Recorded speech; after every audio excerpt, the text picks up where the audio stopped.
ആകെ 2 വാചകം. സ്വലാത്ത് ചൊല്ലി മുഖം തുടച്ചു, കഴിഞ്ഞ വിഷയം. 2 വാചകം. പടച്ചവനെ, നിന്റെ കുദറത്ത് നീ ഞങ്ങൾക്ക് കാണിച്ചു. വ അരിനാ അഫ്വക്, ഇനി നിന്റെ അഫ്വൊന്ന് കാണിക്കണേ തമ്പുരാനേ.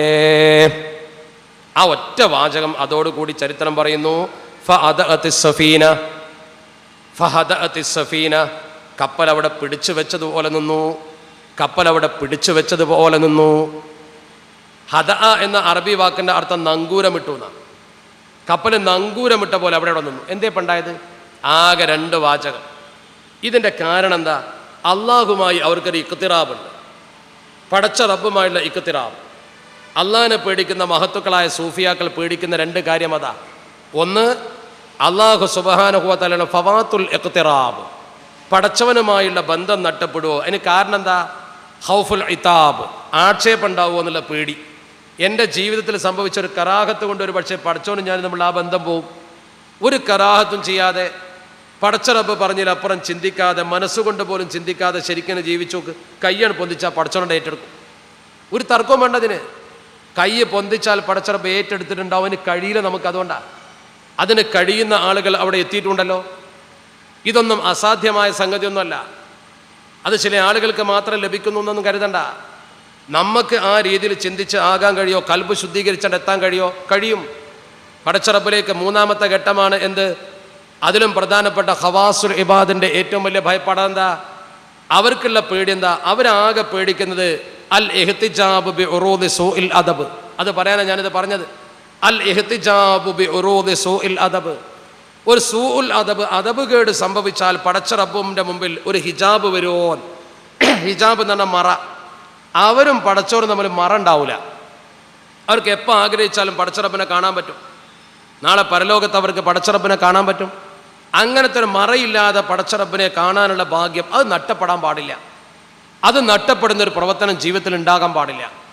അതെപ്പോഴാണ് ഉണ്ടാവുക? കൽബിൽ ചിന്ത വരുമ്പോൾ, മനസ്സുകൊണ്ട് നമ്മൾ തിന്മ ചിന്തിക്കുമ്പോൾ. ചെയ്യൊന്നും വേണ്ട, ചെയ്യേണ്ട, കറാഹത്ത് ചെയ്യേണ്ട. കൽബിൽ പോലും അത്തരം ഒരു തിന്മ വരാൻ പാടില്ല. ആ തിന്മ കൽബിൽ വന്നാൽ അവരെ ഈ ബന്ധം നഷ്ടപ്പെട്ടു. നാളെ പരലോകത്ത് പടച്ച റബ്ബിൻ്റെ മുമ്പിൽ ഇപ്പോൾ ഉബയ്യ് ഇബ്നു കഅബ് റളിയല്ലാഹു തആല അൻഹു, അദ്ദേഹത്തെക്കുറിച്ച് പരിശുദ്ധ ഖുർആൻ പരാമർശിച്ചു. പടച്ച റബ്ബ് ഖുർആൻ ഓതി കൊടുക്കാൻ പറഞ്ഞു. ഇതൊക്കെ ചരിത്രമല്ലേ? എന്താ? കൽബ് അങ്ങോട്ട് ശുദ്ധീകൃതമായി പടച്ച റബ്ബിനെ ഏറ്റെടുക്കുമ്പോഴാണ്. അള്ളാഹു ഒരു മനുഷ്യനെ ഏറ്റെടുക്കുമ്പോൾ പടച്ച റബ്ബ് കൊടുക്കുന്ന നിഅമത്തുകളാണതൊക്കെ. ആ നിഅമത്തിലേക്ക് നമുക്ക് എത്തണമെങ്കിൽ ആദ്യം വേണ്ടത് കൽബ് ശുദ്ധീകരിച്ചുകൊണ്ട് പടച്ച റബ്ബിലേക്ക് അടുക്കുകയാണ്.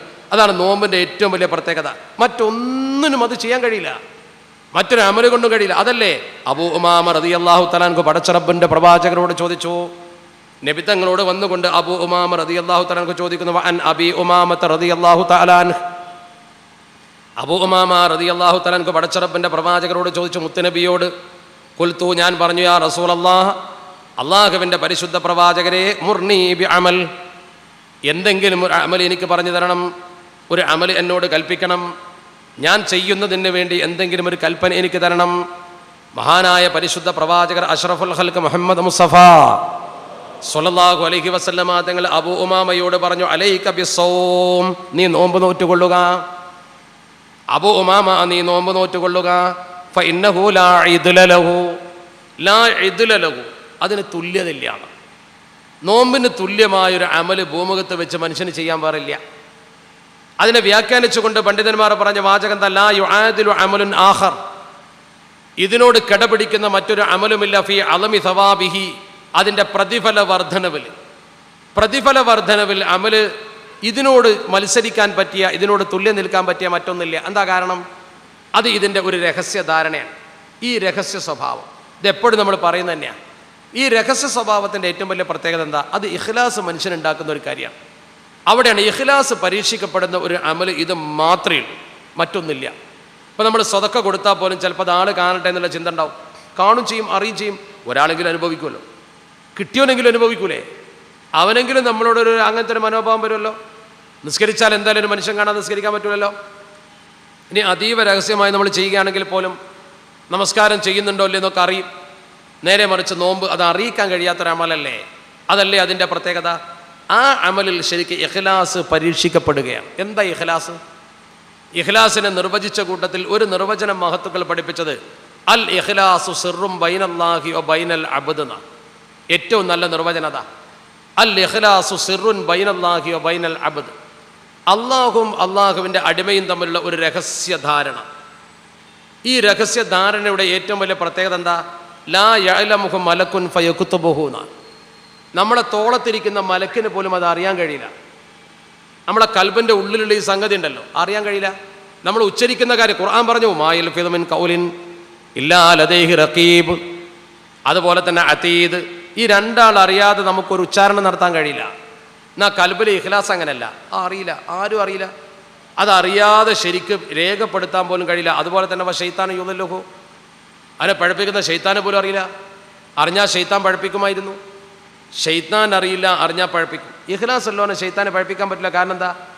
ഓൻ്റെ ഇഖ്ലാസിനെ കുറിച്ച് പിശാചിന് അറിവില്ല. എന്ന പോലെ ഓൻ്റെ ഇഖ്ലാസിനെ കുറിച്ച് മലക്കിനും അറിവില്ല. അപ്പോൾ ഇഖ്ലാസ് റബ്ബും നമ്മളും തമ്മിലുള്ള നേരെ ബന്ധമാണ്. ആ ഇഖ്ലാസ് പരീക്ഷിക്കപ്പെടുന്ന ഒരേ ഒരു അമൽ ഇത് മാത്രമേ ഉള്ളൂ. ആ അമൽ ശരിക്കൊരു മനുഷ്യൻ ചെയ്താൽ അവന് രഹസ്യമായി പടച്ചറപ്പിനെ പേടിക്കാനുള്ളൊരു മനസ്സ് വരും. രഹസ്യമായി പടച്ചറപ്പിനെ പേടിക്കാനുള്ള മനസ്സാണ് ഒരു മനുഷ്യനെ ഔന്നത്യത്തിലേക്ക് ഉയർത്തുന്നത്. പരസ്യമായി ആരും എന്തും ചെയ്യും. അപ്പോൾ നമ്മൾ പരസ്യമായി തെറ്റ് ചെയ്യാതിരിക്കുന്നത് പലപ്പോഴും ആളുകൾക്കിടയിൽ നമുക്കുള്ള സ്ഥാനങ്ങളോ മാനങ്ങളോ നഷ്ടപ്പെടും എന്ന് ഭയപ്പെട്ടിട്ടാണ്. ആൾക്കാരുടെ ഇടയിൽ നമുക്കൊരു സ്ഥാനമുണ്ട്, ആൾക്കാരുടെ ഇടയിൽ നമുക്കൊരു മഹത്വമുണ്ട്, ആ മഹത്വം നഷ്ടപ്പെടും എന്ന് പേടിച്ചിട്ട് ഒരു പക്ഷേ നമ്മൾ ഒരു തെറ്റും ചെയ്യൂല. നേരെ മറിച്ചോ ആരും കാണൂല, ഒരു മനുഷ്യനും നമ്മൾ അറിയില്ല. അങ്ങനത്തെ നല്ലൊരു അവസരം നമുക്ക് കിട്ടിയാൽ എന്ത് തെറ്റും നമ്മൾ ചെയ്യും തോന്നുന്നുണ്ടോ? അങ്ങനെ ചെയ്യാമെന്നൊരു മോഹം നമുക്കുണ്ടോ? എന്നാൽ നമ്മുടെ ഈമാൻ ശരിക്കും പരിശോധിക്കപ്പെടേണ്ടതാണ്. അള്ളാഹു നമ്മളെ കാത്തുരക്ഷിക്കുമാറാവട്ടെ. ആള് കാണുമ്പോൾ നന്നാവുക, ആള് കാണാത്തപ്പോൾ എന്തും ചെയ്യുക, ഈ ഒരു അവസ്ഥയിലേക്ക് മനുഷ്യൻ പരിവർത്തിക്കപ്പെടുന്നത് അവൻ്റെ വിശ്വാസക്കുറവുണ്ടാണ്.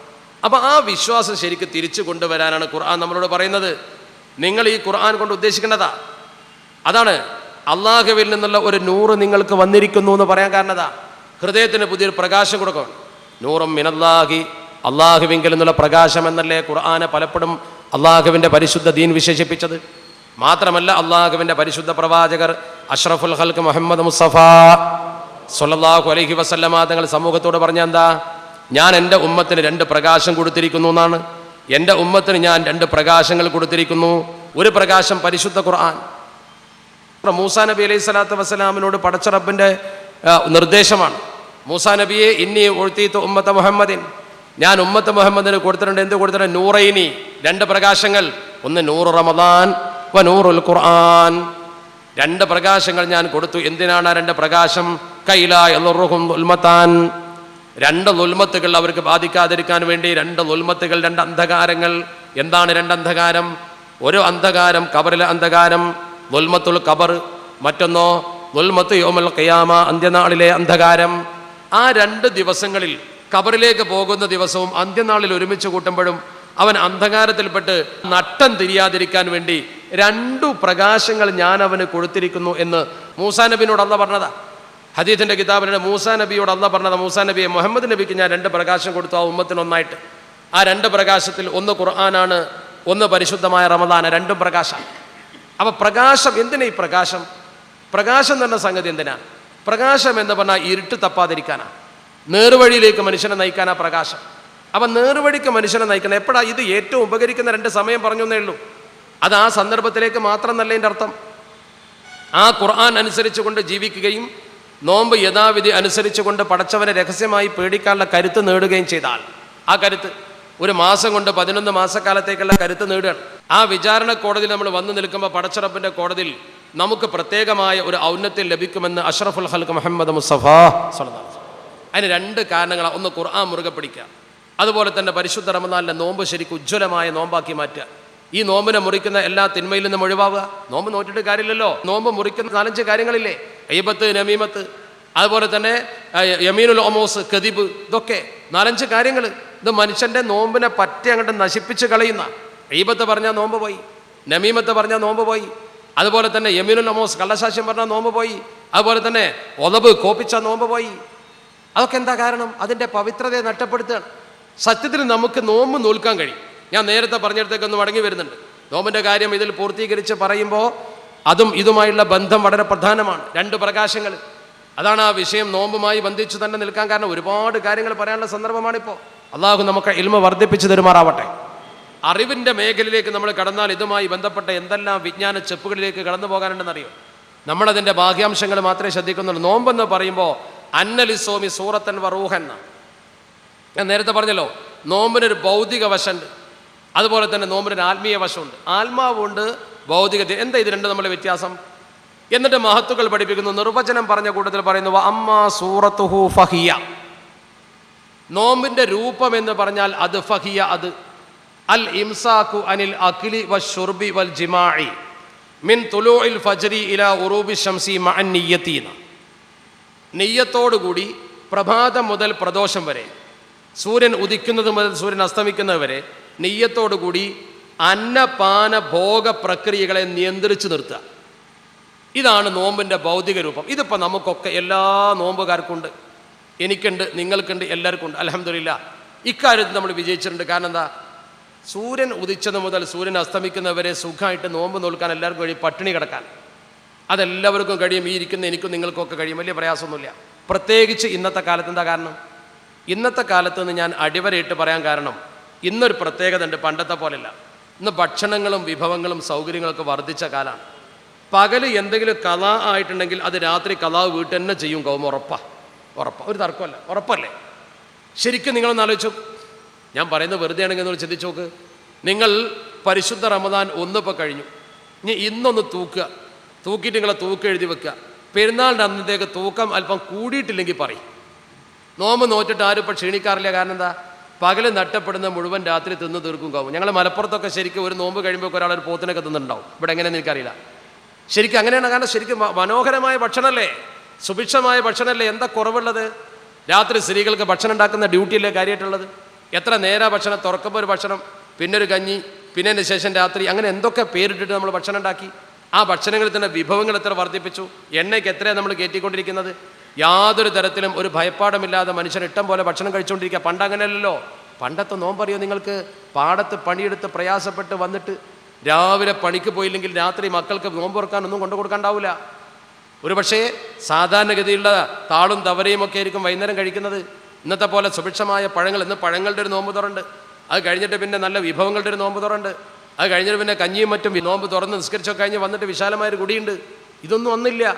പാടത്ത് പണിയെടുത്ത് വന്നിട്ട് വേണം വീട്ടുകാർക്ക് വല്ല ഭക്ഷണം ഉണ്ടാക്കാൻ, സാധനം വാങ്ങിച്ചു കൊടുക്കാൻ. ആ സാധു കട്ടപ്പെട്ട് പള്ളിയിൽ വരും, നിസ്കരിക്കും. നിസ്കരിച്ച ശേഷം പിന്നെ സാധനങ്ങൾ വാങ്ങാൻ പോകും, പിന്നെ അസർക്ക് വരും. ക്ഷീണിച്ച് ആ മനുഷ്യൻ്റെ നോമ്പിൻ്റെ ഗൗരവം ഒന്ന് ആലോചിച്ച് നോക്ക് നിങ്ങൾ. ഇന്നത്തെ സുഭിക്ഷമായ നോമ്പും അന്നത്തെ നോമ്പും നമ്മളുടെ വ്യത്യാസം.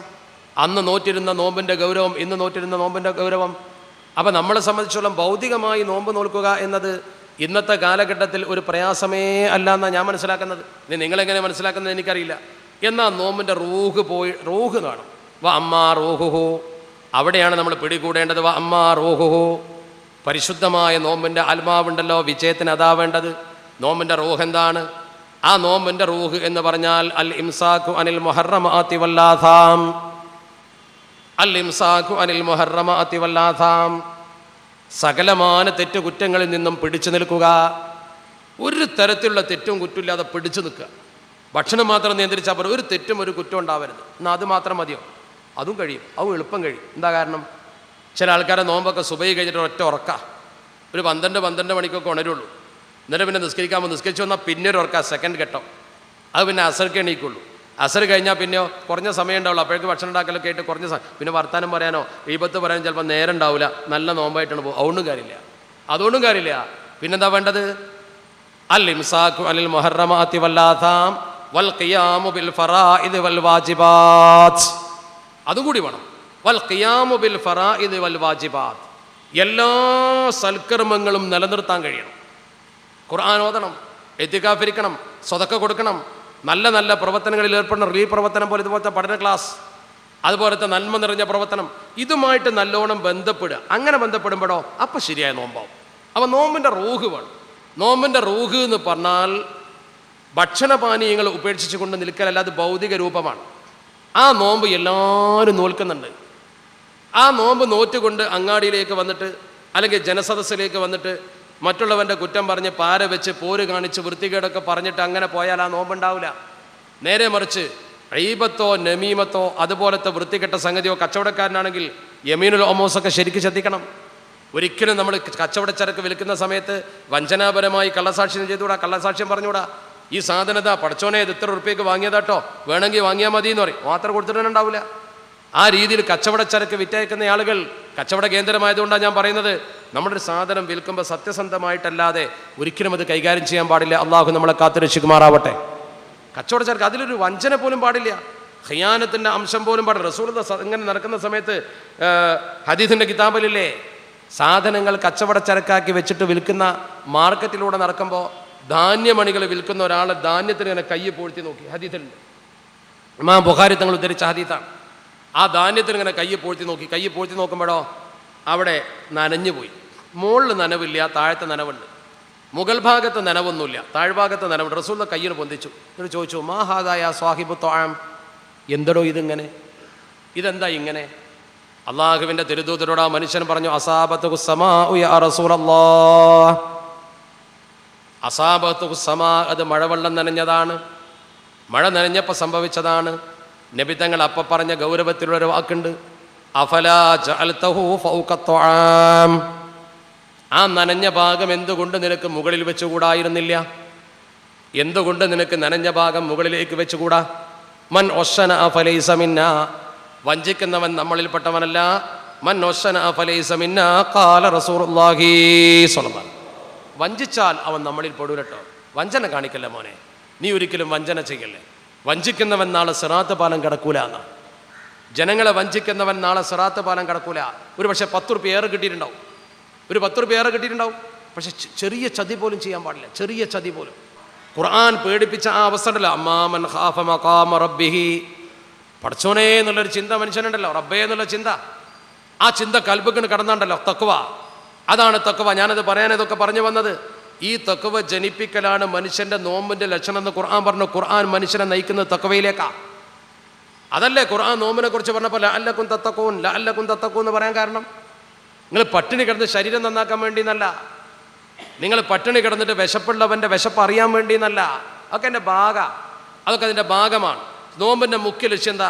മറ്റവൻ്റെ വിശപ്പറിയലല്ല, അതൊരു ഭാഗമാണ്. ആരോഗ്യം നന്നാക്കലല്ല, അത് മറ്റൊരു ഭാഗമാണ്. നോമ്പിൻ്റെ മുഖ്യ ലക്ഷ്യം ഒന്ന് മാത്രം. അതെന്താ? ലഅല്ലകും കുതിബ അലൈക്കുമുസ് സിയാം, അള്ളാഹുവിൻ്റെ മാർഗരേഖയാകുന്ന പരിശുദ്ധ ഖുർആൻ പറഞ്ഞു, കുതിബ അലൈക്കുമുസ് സിയാം കമാ കുതിബ അലല്ലദീന മിൻ ഖബ്ലികും ലഅല്ലകും തത്തഖൂൻ. ഇപ്പോഴാണ് നമ്മൾ വിഷയത്തിൻ്റെ മർമ്മത്തിലേക്ക് വരുന്നത്. ഒരു മനുഷ്യൻ്റെ വിജയത്തിൻ്റെ ഏറ്റവും വലിയ അടിത്തറ തഖ്വയാണ്. ആ തഖ്വയാണ് പരിശുദ്ധ ഖുർആൻ നമ്മളോട് ഉത്ബോധിപ്പിക്കുന്നത്. അതിനാണ് നോമ്പെന്ന് ഖുർആൻ പറയുന്നു, ലഅല്ലകും തത്തഖൂൻ, ലഅല്ലകും തത്തഖൂൻ, നിങ്ങൾ ഭക്തന്മാരാകാൻ വേണ്ടി. ഭക്തി നിങ്ങളെ കൽബിലുണ്ടെങ്കിൽ മാത്രമേ, പടച്ചോനെ പേടിനെങ്കിൽ 10 റുപ്യയിലോ വന്നാലും സ്വീകരിക്കൂല. ഇന്ന് പണമുള്ള മനുഷ്യൻ്റെ ഏറ്റവും വലിയ സംഗതി പണം. ഈ ഭക്തി കൽബിലുണ്ടെങ്കിൽ ആരാടിയാലും പാടിയാലും മനുഷ്യൻ അങ്ങോട്ടും ഇങ്ങോട്ടും പോകില്ലല്ലോ. ഇപ്പം നോക്ക്, ഇന്നിപ്പം നമ്മുടെ കേരളത്തിൽ ഭരണകൂടത്തെ പോലും മാറ്റിക്കൊണ്ടിരിക്കുന്നത് എന്താ?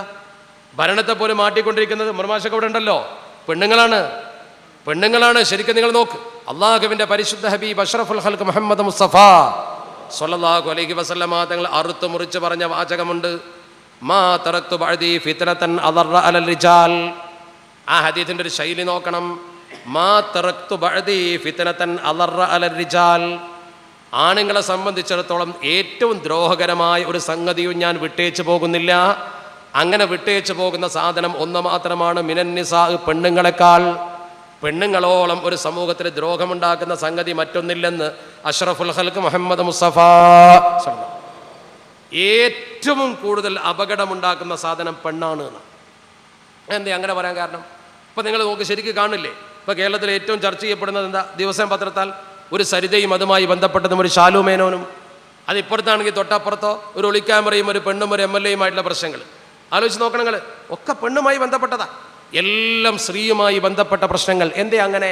അള്ളാൻ്റെ റസൂലിൻ്റെ ഈ വാക്ക് മാത്രം പോരെ, ഒറ്റ വാക്ക്. ആ ഹദീസിൻ്റെ ഒരു ശൈലി നോക്ക്, അലറ അലൽ റിജാലി, ആണുങ്ങൾക്ക് ഇത്ര ദ്രോഹമുണ്ടാക്കുന്ന ഒരു സംഗതി വേറില്ല. സത്യമുണ്ടോ അസത്യമുണ്ടോ ഒന്നും ഞാൻ നോക്കണില്ല. പക്ഷേ ഒരു പെണ്ണിറങ്ങിയപ്പോഴേക്കും പലരും വീണല്ലോ, പലരും പണം കൊടുത്തല്ലോ. ഒരു പെണ്ണ് ഒരുമ്പെട്ട് ഇറങ്ങിയാൽ സമൂഹത്തിൽ എന്ത് തമ്മാഴത്വം നടക്കുന്നതിൻ്റെ ഏറ്റവും വലിയ പ്രശ്നമല്ലേ അത്? അവിടെ തന്നെ റസൂൽ പറഞ്ഞ മറ്റൊരു ഹദീസുണ്ട്, ഞാനിത് ഇതിനോട് കൂട്ടിച്ചേർത്ത് പറയാൻ. അള്ളാഹുവിൻ്റെ പരിശുദ്ധ ഖുർആൻ്റെ വ്യാഖ്യാനമാണ് വിശുദ്ധ ഹദീസ്. വിശുദ്ധ ഖുർആൻ ശരിക്കും പെണ്ണുങ്ങൾ എവിടെ നിൽക്കണമെന്നും പെണ്ണുങ്ങളെ സ്ഥാനം എന്തെന്നും സമൂഹത്തോട് ശരിക്കും പറഞ്ഞു തന്നിട്ടുണ്ട്.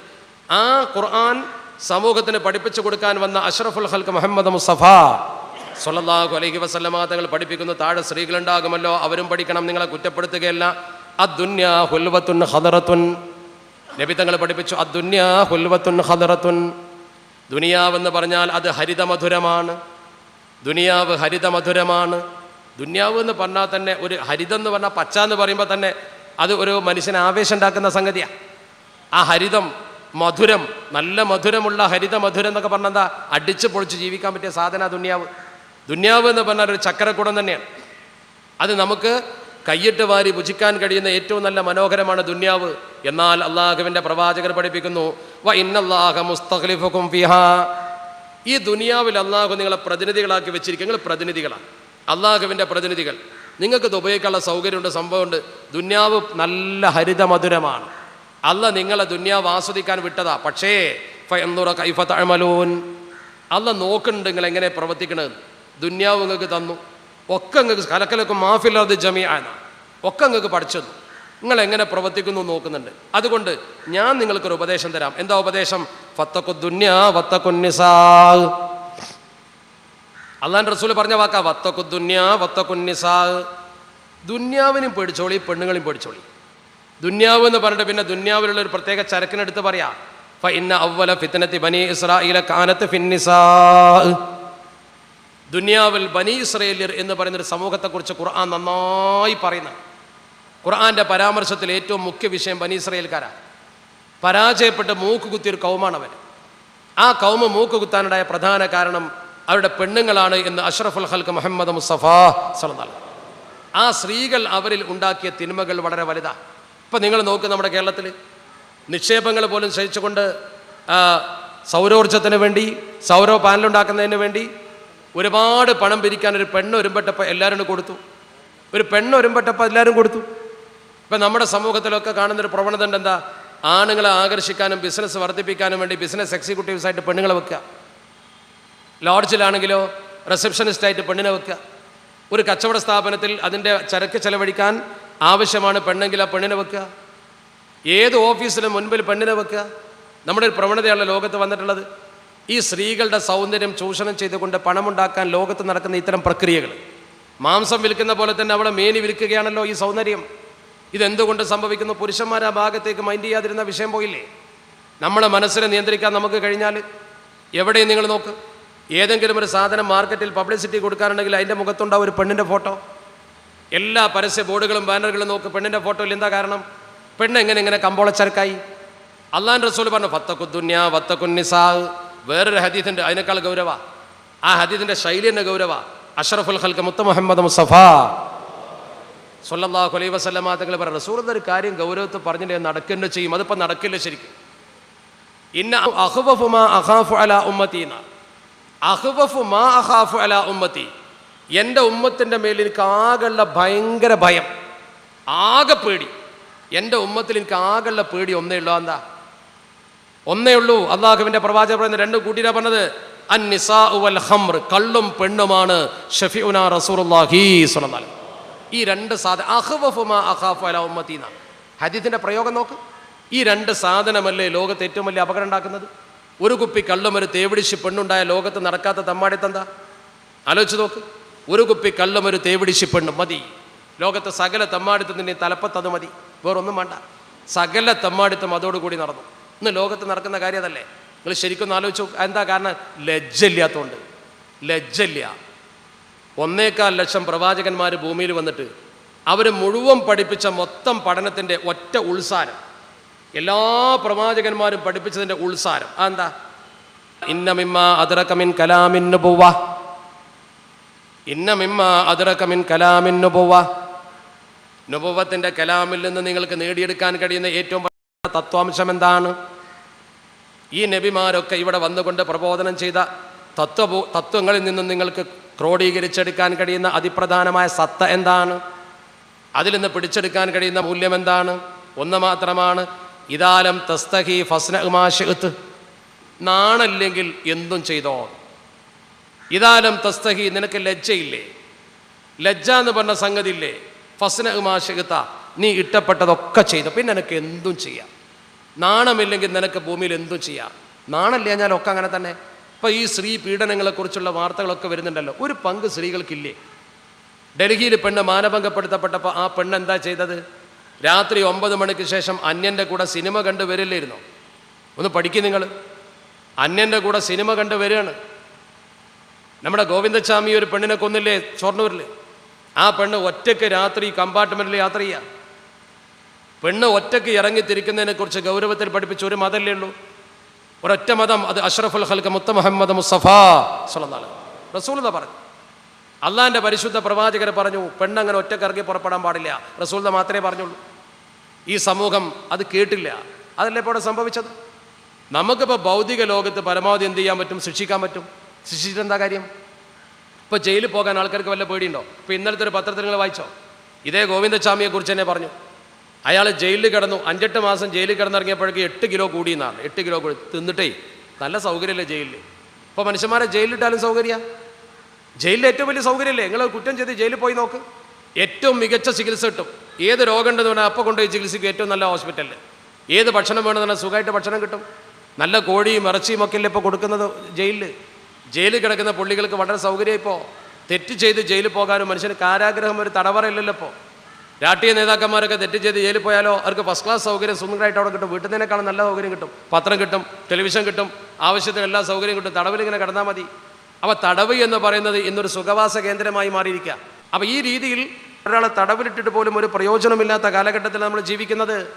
ആ ഒരവസ്ഥയിൽ നമ്മുടെ ജീവിതം സുഭിക്ഷമാക്കുന്നതിന് വേണ്ടി അള്ളാഹുവിൻ്റെ ദീൻ സമർപ്പിച്ച നിർദ്ദേശങ്ങളെ ശരിക്കും മുറുകെ പിടിക്കാനുള്ളൊരു മനസ്സ് സ്വായത്തമാക്കാതിരുന്നാൽ വിജയിക്കാൻ കഴിയില്ല. ഇനിയുള്ള ലോകത്ത് പ്രത്യേകിച്ചും. കാരണം നമ്മളെ കൽബിനെ നിയന്ത്രിക്കാൻ നമുക്ക് പറ്റാഞ്ഞാൽ നമ്മൾ അപകടത്തിൽ ചെന്ന് ചാടിപ്പോവും. ഒരു പെണ്ണ് മേനിക്കൊഴുപ്പ് കാട്ടി വരുമ്പോൾ എങ്ങനെ നമ്മുടെ മനസ്സ് പതറാൻ പാടില്ലല്ലോ. ഒരു വിശ്വാസി പതറാൻ പാടില്ല. നല്ല മനോഹരമായ ജ്യൂസ് നമ്മുടെ മുമ്പിലില്ലേ? ഇപ്പോൾ നല്ല ബിരിയാണി നമ്മുടെ മുമ്പിൽ വിളമ്പി വെച്ചാൽ നിങ്ങൾ തിന്നൂല്ല. എന്താ കാരണം? വൈകുന്നേരം വരെ എൻ്റെ റബ്ബ് എനിക്കത് പാടില്ല എന്ന് പറഞ്ഞിട്ടുണ്ട്. ഞാൻ പിടിച്ചു നിൽക്കും.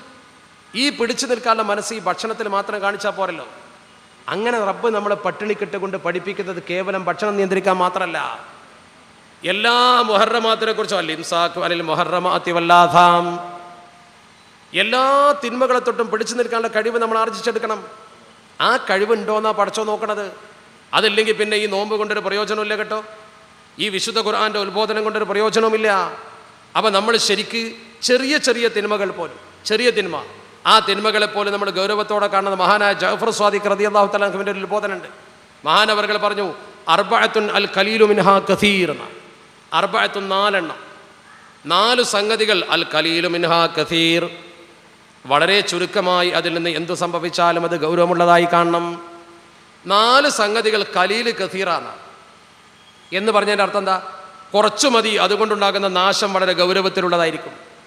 വളരെ കുറച്ച് മതി, അതിൻ്റെ നാശം ഗൗരവമാണ്. അതെന്താ? മഹാനവറുകൾ പറഞ്ഞു, ഒന്ന് അന്നാറു തീ കുറച്ച് മതി. ആ കുറച്ച് തീയാണെങ്കിലും ശരി, അത് ഒരു സ്ഥലത്ത് നമ്മൾ ഇട്ടേച്ച് പോയാൽ അതിൻ്റെ അപകടം വലുതാണ്. അത് കത്തിപ്പൊങ്ങി അപകടമൊക്കെ ഉണ്ടാകും. തീ നമ്മൾ അവഗണിക്കാൻ പാടില്ല. ഒരു തീപ്പെട്ടിക്കൊള്ളിമെന്ന് കത്തുന്ന തീയാണെങ്കിലും അവഗണിച്ച് പോകാൻ പാടില്ല. ചെറുത് മതി, അത് വലുതാവും. രണ്ടാമത്തെ ഒന്ന് അൽ അദാവത്ത്, ശത്രുത. ഒരാളോട് നമുക്ക് ചെറിയൊരു ശത്രുത ഉണ്ടായാൽ മതി, ശരിക്കും പഠിച്ചോളൂ. ഒരു നേരിയ ശത്രുത ഒരു മനുഷ്യനോട് തോന്നിയാൽ മതി. അവനോട് എന്തെങ്കിലും ചെറിയ പണക്കം, പിന്നെ അവനെക്കുറിച്ച് വേറെ ആളോട് നമ്മൾ കുറ്റം പറയും. അപ്പം അതെന്തായി? അത് ശരിക്ക് അവനെക്കുറിച്ചുള്ള ഈബത്തായി. പിന്നെ ഒരു പക്ഷേ അവൻ പറയാത്ത കാര്യം വേറൊരാളോട് പറഞ്ഞ് അവനുമായി തെറ്റിക്കും, അത് നമീമത്തായി. ഇങ്ങനെ പടരുകയാണ്. ഈ ഈബത്ത്, നമീമത്ത്, അദാവത്ത്, ഹസദ് ഇങ്ങനെ പോയിട്ട് ആ മനുഷ്യനോടുള്ള ഒറ്റ കാരണം കൊണ്ട് നമ്മളും അവനും തമ്മിലുള്ള ഈ ചെറിയ പിണക്കം കാരണം നമ്മൾ നരകത്ത് പോകാൻ മാത്രം തെറ്റ് നമ്മൾ അതുകൊണ്ടുണ്ടാക്കും. അപ്പം അദാവത്ത് ശരിക്കും സൂക്ഷിക്കണം. ഒരു മനുഷ്യനോടും വ്യക്തിപരമായി വിദ്വേഷം വെച്ച് പുലർത്താൻ പാടില്ല. റമദാനിൽ നമ്മൾ പഠിക്കേണ്ട പാഠം പ്രത്യേകിച്ചും അതാ. ആരോടും നമുക്കൊരു വിദ്വേഷം ഉണ്ടാകാൻ പാടില്ല. കാരണം എന്താ? മനുഷ്യന്മാരോടൊക്കെ നല്ല നിലക്ക് വരും. ഇന്നമൽ മുഅ്മിനൂന ഇഖ്വ, ഖുർആനല്ലേ നമ്മുടെ പ്രമേയം. പരിശുദ്ധ ഖുർആൻ നമ്മളോട് പറഞ്ഞെന്താ? ഇന്നമൽ മുഅ്മിനൂന ഇഖ്വ, മുഅ്മിനീങ്ങളൊക്കെ സഹോദരന്മാരാ. ആ മുഅ്മിനീങ്ങളൊക്കെ ആ സാഹോദര്യ ബന്ധത്തോടു കൂടി തന്നെ പെരുമാറണം. ഇന്ന് നമ്മുടെ സമൂഹത്തിലെ ഏറ്റവും വലിയ അപകടകരമായ അവസ്ഥ ഈ സാഹോദര്യ ബന്ധം തകർക്കുന്നു. ഖുർആൻ നിർദ്ദേശിച്ച സാഹോദര്യ ബന്ധം, ഇസ്ലാം നിർദ്ദേശിച്ച സാഹോദര്യ ബന്ധം, ഈ ബന്ധം തകർന്ന് തരിപ്പണമാകുന്നു. അതുപോലെ തന്നെ ഫക്റും അതുപോലെ മറന്നു. രണ്ടെണ്ണം. ഫക്ർ എന്ന് പറഞ്ഞാൽ ദാരിദ്ര്യം ചെറിയ ദാരിദ്ര്യം മതി. ഒരു ചെറിയ പട്ടിണി തോന്നിക്കഴിഞ്ഞാൽ നമ്മളെ കാര്യമൊന്നും നടക്കണില്ല എന്ന് കണ്ടാൽ അപ്പോൾ നമ്മൾ എന്ത് ചെയ്യും? കടം വാങ്ങുമ്പോൾ പിന്നെയും കടക്കാരനായി. ചിലപ്പോൾ ബാങ്കിൽ നിന്ന് എടുക്കും, അപ്പോൾ പലിശ കൊടുക്കേണ്ടി വരും, പിന്നെയും പലിശക്കാരനായി. ബാധ്യതകൾ ചെറുതുണ്ടായാൽ അത് വലുതാകും. പടച്ചറപ്പ് നമ്മളെ കാത്തുരക്ഷിക്കുമാറാവട്ടെ. പട്ടിണി കിടന്നിട്ട് മനുഷ്യന്മാർ ബുദ്ധിമുട്ടുന്നുണ്ടെങ്കിൽ നിങ്ങൾ എന്ന പോലെ തന്നെ അതേപോലെ പ്രധാനമാണ് മറന്ന് രോഗം. ചിലപ്പോൾ ചെറിയ രോഗം ഉണ്ടാവും. ആ രോഗം ചെറുതാണെങ്കിലും നമുക്ക് വലുതായി തോന്നും. ചെറുത് വലുതാണ്. ഇപ്പോൾ ഉദാഹരണമായിട്ട് പല്ലുവേദനയുള്ള ഒരാൾ പല്ലുകെട്ട് വേദനിച്ചടങ്ങറായാൽ പറയും, പടച്ചോനെ വേറെ എന്ത് സോക്കം ഉണ്ടായാലും വേണ്ടില്ല എന്തുണ്ടാകാൻ മതിയെന്നു അങ്ങനെ പറയാം. അങ്ങനെ പറയാം എന്താ? അപ്പോൾ അവനത് വലുതാണ്. വയറ്റുവേദന ഉണ്ടാവും പറയുന്നതാ, പടച്ചോനെ എന്ത് വേദന സഹിക്കാം, വയറ്റുവേദന സഹിക്കാൻ പാടില്ല.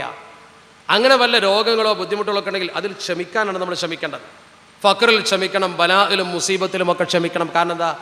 ഈ ബലായിലും മുസീബത്തിലും ഒക്കെ ക്ഷമിച്ചാൽ പടച്ചറബ് നമുക്ക് വമ്പിച്ച പ്രതിഫലം തരുന്ന അള്ളാഹുവിൻ്റെ പരിശുദ്ധ ഹബീബ് അഷ്റഫുൽ ഖൽഖ് മുഹമ്മദ് മുസ്തഫ സ്വല്ലല്ലാഹു അലൈഹി വസല്ലമ തങ്ങൾ പഠിപ്പിച്ചു, നമ്മുടെ സമൂഹത്തിൽ ബലാ മുസീബത്തിൽപ്പെട്ട ആൾക്കാരുണ്ടാവും. അള്ളാഹിൻ്റെ ഖുർആൻ തന്നെ പറഞ്ഞിട്ടില്ലേ, ദാരിദ്ര്യമുള്ള ആളുകളെ നമ്മൾ എങ്ങനെ പെരുമാറണമെന്ന്. ദാരിദ്ര്യമുള്ളവരോട് നമ്മളെങ്ങനെ പെരുമാറണം? നിങ്ങൾ സമ്പത്ത് നിങ്ങളെ കയ്യിൽ വെച്ചിട്ട് കെട്ടിപ്പൊട്ടി വെച്ചാൽ സയുതവ്വഖൂന മാ ബഖിലൂ ബിഹി യൗമൽ ഖിയാമ, സയുതവ്വഖൂന മാ ബഖിലൂ ബിഹി യൗമൽ ഖിയാമ. നിങ്ങൾ സമ്പത്ത് കുന്നുകൂട്ടി വെച്ചത് ശരിക്കും നിങ്ങൾക്ക് നാളെ വരാൻ പോകുന്നത് ഒരു കണ്ടാഭരണമായി നിങ്ങളെ കഴുത്തിൽ ഇങ്ങനെ അണിയിക്കപ്പെടും. ആ കണ്ടാഭരണം സർപ്പമായിരിക്കും. സർപ്പം നിങ്ങളെ ചുണ്ടത്ത് കൊത്തിക്കൊണ്ട് ചോദിക്കും, എന്തുകൊണ്ട് എന്നെ അവകാശിക്ക് കൊടുത്തില്ല? സക്കാത്തൊക്കെ കൊടുക്കാത്ത ആൾക്കാർ ശ്രദ്ധിക്കണം കേട്ടോ. പരിശുദ്ധ റമദാന. ആ സമ്പത്ത് ഒരു കഴുത്തിൽ പാമ്പ് പോലെ ചുറ്റിയിട്ട് ചുണ്ടത്ത് ഇങ്ങനെ കൊത്തുമെന്നാണ് ഖുർആനാ പറയുന്നത്. നമ്മുടെ ജീവിത രീതി തന്നെ അങ്ങനെ ആവണം. വലാത്ത ചെയ്യതൊക്കെ മഅലൂലത്തൻ ഇലാ ഉനുഖിക് വലാത്ത ബുസ്തുഹാ കുല്ലൽ ബത്സ് കുല്ലൽ ബസ്ത്. ഒന്നായിട്ടത് അടിച്ചു പൊളിച്ച് ചിലവാക്കാൻ വേണ്ട, എന്നാൽ പറ്റ പിഷ്കനാവും വേണ്ട. അതിൻ്റെ ഇടയ്ക്കുള്ള ഒരു ഖൈറുൽ ഉമൂരി ഔസത്തുഹ എന്ന് പറഞ്ഞ ഒരു മധ്യമ സമീപനം, ഒരു മധ്യമ സമീപനം ശരിക്കും സ്വീകരിക്കുക എന്ന് പറഞ്ഞാൽ നമ്മൾ സാധുക്കൾക്ക് വല്ലതും കൊടുക്കുമ്പോൾ അത് പുണ്യപ്പെട്ട അമൽ തന്നെയാണ്. ആ ദാരിദ്ര്യം തീർക്കാൻ വേണ്ടി നമ്മൾ ശ്രമിക്കുമ്പോൾ അത് പുണ്യപ്പെട്ട അമലാണ്. നാളെ പരലോകത്ത് അവൻ നമ്മളെ കൈ പിടിച്ച് സ്വർഗത്തിലേക്ക് കൊണ്ടുപോകുമെന്ന് അഷ്റഫുൽ ഖൽഖ് മുഹമ്മദ് മുസ്തഫ സ്വല്ലല്ലാഹു. പക്ഷേ പല ആൾക്കാരും പുണ്യം ചെയ്യാൻ ശ്രമിച്ചാലും ശരി, എത്ര പുണ്യം ചെയ്യാൻ ശ്രമിച്ചാലും ശരി, ഈ ധർമ്മം കൊടുക്കുന്നവർക്ക് പുറകില. ഇന്നിപ്പോൾ എല്ലാവരും വർദ്ധിച്ചിട്ടുണ്ട്. പക്ഷേ അപൂർവം ചില ആളുകൾക്ക് തെറ്റിദ്ധാരണ മനോഭാവം ഉണ്ട് കേട്ടോ. ഞാൻ പറയുമ്പോൾ എത്രത്തോളം ശരിയെന്ന് എനിക്കറിയില്ല, എന്നാലും പറയാതിരിക്കാൻ വയ്യ. പരിശുദ്ധ റമദാനൊക്കെ ഉംറക്ക് പോകുമല്ലോ. ഒരു 4-5 വർഷം മുമ്പ് ഉംറ കഴിഞ്ഞ് മടങ്ങുന്നൊരു സമയം വിമാനത്തിൽ വെച്ചിട്ടാണ് ഒരു പ്രമുഖനായ വ്യക്തി, കുറ്റപ്പെടുത്തുകയല്ല, അയാൾ പറഞ്ഞ വിഷയം നിങ്ങൾക്കൊരു ഉത്ബോധനത്തിന് വേണ്ടി പറയാം. അയാളുമായി ഒരു പണക്കമോ മറ്റോ ഉള്ളതുകൊണ്ടല്ല, ആളെ ചോദിക്കരുത്. ഒരു വ്യക്തി, അദ്ദേഹം ഉംറ കഴിഞ്ഞ് മടങ്ങുമ്പോൾ വളരെ ചാരിതാർത്ഥ്യത്തോടെ സന്തോഷത്തോടു കൂടി റാഹത്തോടു കൂടി പറയാണ്, ഈ വർഷവും ഉംറ കിട്ടി, ഇൻഷാ അള്ളാഹ് അടുത്ത വർഷവും ഉംറക്ക് വരണം, 5-8 കൊല്ലമായി തുടരുന്നുണ്ട് എന്ന് പറഞ്ഞു. സന്തോഷമായി. ഞാൻ അദ്ദേഹത്തോട് ചോദിച്ചു, നിങ്ങൾ ഇത്രയൊക്കെ സ്ഥിരമായി ഉംറ ചെയ്യാൻ എന്താ വല്ല നേർച്ചയിട്ടോ എന്ന് ചോദിച്ചു. അങ്ങനെ സ്ഥിരം ചെയ്യുമ്പോൾ അങ്ങനെ ചോദിക്കുമല്ലോ. അത് നേർച്ചയൊന്നുമില്ല, എല്ലാ കൊല്ലം വരലാണ് സന്തോഷം, ഇത്തവണയും വരാൻ കഴിഞ്ഞു അൽഹംദുലില്ലാ എന്ന് പറഞ്ഞു. അപ്പോൾ അയാളോട് ചോദിച്ചു, എന്താ അങ്ങനെ എല്ലാ കൊല്ലം വരാൻ പ്രത്യേക താല്പര്യം എന്ന് ചോദിച്ചു. വെറുതെ ചോദിച്ചപ്പോൾ എന്താ ചോദിക്കേണ്ടിന്നില്ല എന്നായിപ്പോയി. അയാൾ പറഞ്ഞെന്താ അറിയോ? അയാൾ അതുവരെ പറഞ്ഞതിന് നേരെ വിരുദ്ധ പിന്നെ പറഞ്ഞു. ആ മനുഷ്യൻ പറഞ്ഞ മറുപടി ഇന്നും എൻ്റെ മനസ്സിൽ വല്ലാതെ ഒലച്ചുപോയി. അയാൾ പറഞ്ഞെന്താ അറിയോ? നിങ്ങൾ എന്താ പറയണത്? നമ്മുടെ റമദാൻ 1 മുതൽ 30 വരെ നമ്മുടെ വീട്ടിലിരുന്നാലും നമ്മളെ അവസ്ഥക്കനുസരിച്ച് അവിടെ വന്ന് ചോദിക്കണ പിരിവാർക്ക് പള്ളി മദ്രസ പെണ്ണ് മക്കളെ കെട്ടിക്കാന്ന് പറഞ്ഞ് ചോദിക്കുന്ന ആൾക്കാർക്ക് കൊടുക്കുന്ന പൈസൻ്റെ പകുതി മതി ഇവിടെ വന്നൊന്ന് ഉംറ ചെയ്ത് പോവാൻ. ആ വാചകം നോക്കണം, ആ പറഞ്ഞ വാക്കിൻ്റെ ഗൗരവം നോക്കുങ്ങൾ. അയാൾ കൊടുത്തതിൻ്റെയൊക്കെ ഫദീലത്ത് നഷ്ടപ്പെടുത്തുകയെന്ന് മാത്രമല്ല, അതിൽ നിന്ന് രക്ഷപ്പെടാനാണ് ഉംറ ചെയ്യുന്നതെന്ന് വെച്ചാൽ അള്ളാൻ്റെ കഅബ തവാഫ് ചെയ്യാൻ പോകുന്നതിനേക്കാൾ എത്ര പുണ്യ ഒരു സാധുവിന് വല്ല 10 രൂപയോട് കൊടുക്കുന്നത്. നിർബന്ധ അമലൊന്നുമല്ലല്ലോ. ആ പറഞ്ഞ വാക്ക് അള്ളാഹു അയാൾക്ക് ദോഷങ്ങളൊക്കെ പുറത്തു കൊടുക്കുമാറാവട്ടെ. ഒരു ദ്വാരക്കാൻ വേണ്ടി അയാളെക്കുറിച്ച് ഞാൻ പറഞ്ഞത് നിങ്ങൾക്ക് അങ്ങനെ ഒരു അബദ്ധം പറ്റാതിരിക്കാനാണ്. നല്ല പുണ്യത്തിന് വേണ്ടി കട്ടപ്പെട്ട റമദാനിന് നോമ്പ് നോറ്റ് തവാഫം ചെയ്ത് വന്നിട്ട് പറയുന്ന വാചകമാണ്. അപ്പം മനസ്സിലെന്താ? വെറുതെ കൊടുക്കണ്ട, അത് എനിക്ക് ഉംറന്നെ ആയിക്കോട്ടെ, എന്നാൽ എനിക്ക് തന്നെ കിട്ടുമല്ലോ കൂലി. ഈ കൊടുക്കുന്നതിന് കൂലി കിട്ടൂല എന്നാ? നമ്മുടെ സമൂഹത്തിലെ ദുർബല ജനവിഭാഗത്തെ സഹായിക്കുന്നത് കൊണ്ട് നമുക്ക് കൂലി കിട്ടൂലേ? ഖുർആൻ അതിന് എത്ര പ്രോത്സാഹനം കൊടുത്തിട്ടുണ്ട്. അള്ളാഹു തന്നെ പറഞ്ഞതല്ലേ, വഅക്സിൻ കമാ അക്സനന്നാസ് അക്സനല്ലാഹു ഇലൈക്. ആ ഖുർആൻ പറഞ്ഞ വാചകതല്ലേ. വിശുദ്ധ ഖുർആൻ നമ്മളോട് നേരിട്ട് നിർദ്ദേശിച്ചൊരു നിർദ്ദേശം തന്നെ എന്താ? വബ്തഗി ഫീമാ അതാകല്ലാഹു ദാറൽ ആഖിറ വലാ തൻസ നസീബക മിനദ് ദുനിയാ വഅക്സിൻ കമാ അക്സനല്ലാഹു ഇലൈക്. ആ ഒറ്റ ആയത്തെ പോലെ മനുഷ്യനെ നേരെയാക്കാൻ ആ ഒറ്റ ആയത്ത് മതി. കൂടുതൽ എന്തിനാ? ആ ഒരൊറ്റ ആയത്തിൻ്റെ അന്തസാരം ചിന്തിച്ച് നോക്ക് നിങ്ങൾ. അല്ലാഹ് നേരിട്ട് നമ്മളോട് പറയാണ്, വബ്തഗി ഫീമാ അതാകല്ലാഹു ദാറൽ ആഖിറ. അല്ലാഹു സുബ്ഹാനഹു വ തആല നിനക്ക് ഭൂമുഖത്ത് വെച്ച് തന്നിട്ടുള്ളതിൽ നീ പരലോകത്തെ തേടണം. അപ്പോൾ ആരോഗ്യമാണോ തന്നിട്ടുള്ളത്? ആ ആരോഗ്യം കൊണ്ട് പരലോകം ഉണ്ടാക്കാൻ ശ്രമിക്കണം. നിനക്ക് അറിവാണോ തന്നിട്ടുള്ളത്? ആ അറിവ് വെച്ചിട്ട് പരലോകം ഉണ്ടാക്കാൻ ശ്രമിക്കണം. സമ്പത്താണോ തന്നത്? ആ സമ്പത്ത് വെച്ചിട്ട് പരലോകം ഉണ്ടാക്കാൻ ശ്രമിക്കണം. അല്ല നമുക്ക് എന്ത് നിഅമത്താണോ തന്നത് ആ നിഅമത്ത് വെച്ചിട്ട് പരലോകം ഉണ്ടാക്കാൻ ശ്രമിക്കുക. അതുണ്ടാക്കാൻ ശ്രമിക്കുമ്പോഴോ നമ്മൾ അള്ളാഹു സുബ്ഹാനഹു വ തആലയുടെ മുമ്പിൽ സമ്പാദിക്കുകയാണ്. എന്നിട്ട് അല്ല പറഞ്ഞു വ അക്സിൻ കമാ അക്സനല്ലാഹു ഇലൈക്, അള്ളാഹു നിനക്ക് നന്മ ചെയ്തതുപോലെ നീ മറ്റുള്ളവർക്ക് നന്മ ചെയ്യും. മറ്റുള്ളവർക്ക് നീ നന്മ ചെയ്യും. അവർക്ക് എന്തെങ്കിലും കൊടുക്കുമ്പോൾ നമ്മുടെ മനസ്സിൽ ഈ ചിന്ത എപ്പോഴും വരണം, പടച്ചോനെ ഈ കൊടുത്തതിൻ്റെ പ്രതിഫലം എനിക്ക് കിട്ടണേ. പക്ഷെ നമ്മൾ ഭൂരിപക്ഷത്തിന് ഈ ചിന്ത എന്താ? ഓനെ ദരിദ്രവാനാക്കിയത് പടച്ചോനല്ലേ, ഓന് ദാരിദ്ര്യം കൊടുത്ത പടച്ചോനല്ലേ, ഞാൻ എന്തിനാ കൊടുക്കണേ? അതും ഖുർആൻ നമ്മളെ നേരെയാക്കി. നമ്മളെ വിളിച്ചിട്ട് പരിശുദ്ധ ഖുർആൻ നമ്മളോട് നേരിട്ട് പറഞ്ഞു, അങ്ങനെ പറയണ്ട. വഇദാ ഖീല ലഹും അൻഫിഖൂ മിമ്മാ റസഖകുമുല്ലാഹ് ഖാലല്ലദീന കഫറൂ ലില്ലദീന ആമനൂ അനുത്ഇമു മൻ ലൗ യശാഉല്ലാഹു അത്അമ ഇൻ അൻതും ഇല്ലാ ഫീ ളലാലിൻ മുബീൻ. യാസീൻ ഓതല്ലേ എപ്പോഴും. യാസീൻ എന്താ പറയുന്നത്? വഇദാ ഖീല ലഹും, അവരോട് പറയപ്പെട്ടപ്പോൾ, അവരോട് വിളിച്ചു പറഞ്ഞു എന്ത്? അൻഫിഖൂ മിമ്മാ റസഖകുമുല്ലാഹ്, അല്ലാഹു നിങ്ങൾക്ക് തന്ന സമ്പത്തിൽ നിന്ന് നിങ്ങൾ ചെലവഴിക്കണേ, അല്ല നിങ്ങൾക്ക് തന്ന സമ്പത്തിൽ നിന്ന് ചെലവഴിക്കണേ എന്ന് പറഞ്ഞപ്പോൾ ഖാലല്ലദീന കഫറൂ ലില്ലദീന ആമനൂ, സത്യത്തെ നിഷേധിക്കുന്നവർ സത്യവിശ്വാസികളോട് പറഞ്ഞു അന്നുത്ഇമു മൻ ലൗ യശാഉല്ലാഹു അത്അമ, അല്ല തന്നെ വിചാരിച്ചാൽ ഭക്ഷണം കൊടുക്കാൻ കഴിയുന്ന ആൾക്കാർക്ക് ഞങ്ങൾ എന്തിനാ പിന്നെ കൊടുക്കണത്? അല്ല തന്നെ വിചാരിച്ചാൽ അവർക്ക് ഭക്ഷണം കൊടുക്കാൻ കഴിയും, പിന്നെ ഞങ്ങൾ എന്തിനാ കൊടുക്കണത്? അപ്പം അവരെ പട്ടിണി തീർക്കാൻ പഠിച്ചോന്ന് കഴിയുമല്ലോ. അള്ളാഹ്ക്ക് കഴിയും അവരെ പട്ടിണി തീർക്കാൻ, പിന്നെ ഞങ്ങൾ എന്തിനു കൊടുക്കണം? ആ ചിന്ത തന്നെ അപകടമാണ്. ചോദ്യം പോട്ട ചിന്ത തന്നെ. ഇൻ അൻതും ഇല്ലാ ഫീ ളലാലിൻ മുബീൻ, നിങ്ങൾ പ്രകടമായ വഴികേടിലാണ്, ചിന്തിക്കാൻ പോലും പാടില്ല. അവരെ പട്ടിണിക്കിട്ട് പഠിച്ചോന്ന് തന്നെ ശരിയാ. അപ്പം അല്ല വന്ന് തെറ്റിത്തുന്നവർക്ക് നമ്മൾ പറയണെന്താ? അവൻ്റെ പട്ടിണി എന്ന് പറഞ്ഞാൽ പടച്ച റബ്ബ് പട്ടിണി കൊടുത്തിട്ടല്ലേ, ഞാൻ പണിയെടുത്തിട്ടല്ലേ എനിക്ക് ഈ പൈസ ഉണ്ടായത്, പിന്നെ ഞാൻ എന്തിനാ ഓന് കൊടുക്കണത്? അന്നുത്ഇമു, ഞങ്ങൾ എന്തിനു ഭക്ഷിപ്പിക്കണം? മല്ലൗ നശാഉല്ലാഹു അത്അമഹു, അള്ളാഹു തന്നെ ഉദ്ദേശിച്ചാൽ അവർക്ക് ഭക്ഷണം കൊടുക്കാൻ കഴിയുമെന്നിരിക്കെ ഞങ്ങൾ എന്തിനു കൊടുക്കണം? ഈ ചിന്ത നമ്മുടെ കൽബിൻ്റെ ഉള്ളിൽ വന്നാൽ ആ ചിന്തയുടെ വേര് അറുത്ത് കളയുന്ന രീതിയിലാണ് അള്ളാഹുവിൻ്റെ പരിശുദ്ധ ഖുർആന്റെ പ്രയോഗം. ഇൻ അൻതും ഇല്ലാ ഫീ ളലാലിൻ മുബീൻ, നിങ്ങൾ കൃത്യമായും വളരെ വ്യക്തമായും വഴികേടില്ല, ചിന്തിക്കാൻ പാടില്ല. കാരണം എന്താ? ഒരാൾക്ക് പടച്ചോൻ പട്ടിണി കൊടുത്താലേ അത് പടച്ച റബ്ബ് അവനെ പരീക്ഷിക്കുക. നമ്മളെ കുഴപ്പം ഈ ഇരിക്കുന്ന കൂട്ടത്തിൽ ചിരിക്കുന്ന കുറേ മുഖങ്ങളുണ്ടാവും, നല്ല പുഞ്ചിരിയുള്ള മുഖം എന്ന് പറഞ്ഞാൽ ആ പുഞ്ചിരി എല്ലാം പുഞ്ചിരിയായിക്കൊള്ളുന്നില്ല. കാരണം എന്താ? ആ മനസ്സിൻ്റെ ഉള്ളിൽ നീറുന്ന വേദനകളുണ്ടാവും, എത്രയോ സങ്കടങ്ങളുണ്ടാവും. ഇപ്പം നമ്മുടെ സഹോദരിമാർ താഴെ ഉണ്ടാവും, സങ്കടങ്ങളുടെ സഹോദരിമാരുണ്ട്, വിവാഹമോചിതകളായ പാവം പെണ്ണുങ്ങൾ. അവരൊരു തെറ്റും ചെയ്തിട്ടുണ്ട്, ഒരു പക്ഷേ വിവാഹം കഴിച്ചു, ആ ഭർത്താവ് മദ്യപാനിയായി, അല്ലെങ്കിൽ ആ കുടുംബത്തിലെ ആരുടെയെങ്കിലും ഒരു ക്രൂരത കൊണ്ട് ആ പെണ്ണ് വിവാഹമോചനം നേടി നിൽക്കുന്ന പാവം പെണ്ണുണ്ടാവും, ഭർത്താവ് ഉപേക്ഷിച്ച പെണ്ണുണ്ടാവും, ജീവിതകാലം മുഴുവൻ പിന്നെ ഒരു ഭർത്താവിനെ കിട്ടാതെ ജീവിക്കുന്ന സാധു പെൺകുട്ടി. ആ പെണ്ണിൻ്റെ സങ്കടം എത്രയാ? അല്ലെങ്കിൽ സാമ്പത്തികമായി ഒരു പിതാവിന് കഴിവില്ല, തൻ്റെ സമപ്രായക്കാരായ പെൺകുട്ടികളൊക്കെ വിവാഹ കമ്പോളത്തിൽ നല്ല ജീവിതം നയിക്കുന്നു. ഒപ്പം പഠിച്ച പെൺകുട്ടി കുട്ടികളെയും കൊണ്ട് വീട്ടിലേക്ക് വരുന്നു, പോകുന്നു, ഭർത്താവിൻ്റെ കൂടെ വരുന്നു. അയൽപക്കത്തിരിക്കുന്ന പെൺകുട്ടി അത് കാണുന്നു, കണ്ണീരൊലിപ്പിക്കുന്നു. അവളും സങ്കടക്കാരിയല്ലേ? ഈ ഇരിക്കുന്ന കൂട്ടത്തിൽ മാരക രോഗമുള്ള ആളുകളുണ്ടാവും, എത്രയോ ക്യാൻസർ രോഗികൾ. അള്ളാഹു നമ്മളെ കാത്തുരക്ഷിക്കുമാറാവട്ടെ. ക്യാൻസർ എന്ന രോഗം നമ്മൾ മുമ്പിൽ വന്നാലുള്ള പ്രത്യേകത എന്താ അറിയോ? മരണം ഇങ്ങനെ എണ്ണി എണ്ണി എണ്ണി കണക്കാക്കുകയാണ്. നാളെ മരിക്കും, മറ്റന്നാൾ മരിക്കും, മരിക്കുന്നവരെ സംസാരിക്കും, ഒരു കുഴപ്പമില്ലല്ലോ. മരിക്കുന്നവരെ കുറേ വേദന സഹിച്ച് ഇടങ്ങേറായി ആ മനുഷ്യരിങ്ങനെ നിന്ന് ഒരു ദിവസം പെട്ടെന്നാണ് മരിക്കുകയാണ്. ചില രോഗങ്ങൾ, കിഡ്നി രോഗം, സ്ഥിരമായി ഡയാലിസിസ്, എത്ര വേദന സഹിക്കണം. ഇതൊക്കെ പടച്ചറപ്പ് കൊടുക്കുന്ന ഒരു പരീക്ഷണമല്ലേ? പടച്ചറപ്പ് നമ്മളെ കാത്തുരക്ഷിക്കുമാറാവട്ടെ. അങ്ങനത്തെ മനുഷ്യന്മാർ നമ്മുടെ കൂട്ടത്തിലുണ്ടാവും. അങ്ങനത്തെ ഒരു മനുഷ്യനെ പടച്ചറപ്പ് പരീക്ഷിച്ചാൽ അത് പടച്ചോൻ്റെ ക്രൂരത നമ്മൾ വിചാരിച്ച്, ഓന് പടച്ചോൻ കൊടുത്തല്ലേ, ഞാനെന്തിനാ നോക്കണു? പറ്റില്ല. ആ മനുഷ്യനെ ഏറ്റവും കൂടുതൽ നമ്മൾ സ്നേഹിക്കണം. കാരണം എന്താ? ഭാഗ്യവാനാണ് അവൻ, ഒരു നിലക്ക് ഭാഗ്യവാനാ. അള്ളാഹുവിൻ്റെ ഭൂമിയിൽ അള്ളാഹുവിൻ്റെ പരിശുദ്ധ ഹബീബ് നമ്മളെ പഠിപ്പിക്കുന്ന ഒരു ഹദീസുണ്ട്, വളരെ ഗൗരവത്തോടു കൂടി നമ്മൾ മനസ്സിലാക്കേണ്ട അതിപ്രധാനമായ ഹദീസുകൾ. ഈ ഹദീസൊക്കെ നമ്മൾ പഠിച്ചാൽ അത്ഭുതപ്പെട്ടു പോകും. അഷ്റഫുൽ ഖൽഖ് ത്വാഹ റസൂലുള്ളാഹി സ്വല്ലല്ലാഹു അലൈഹി വസല്ലം നബിത്തങ്ങൾ പഠിപ്പിക്കണം. ഒറ്റ ഹദീസുകൾ നോക്കി ഈ ഭാഗത്തെക്കുറിച്ച് ഒറ്റ ഹദീസ്. അള്ളാഹുവിൻ്റെ തിരുദൂതർ പറയുന്നു, നാളെ പരലോകത്ത് ഖിയാമത്ത് നാളായി കഴിഞ്ഞാൽ, ഇദാ കാന യൗമുൽ ഖിയാമ, ഖിയാമത്ത് നാൾ ആഗതമായി കഴിഞ്ഞാൽ, ജി അബി അഹ്ലിൽ അഅ്മാൽ, അമലുകൾ ചെയ്ത നമ്മളെ മുഴുവൻ അവിടെ ഒരുമിച്ച് കൂട്ടും. അമലുകൾ ചെയ്ത ആളുകളെ മുഴുവൻ ഒരുമിച്ച് കൂട്ടും. ശരിക്ക് പഠിക്കണേ.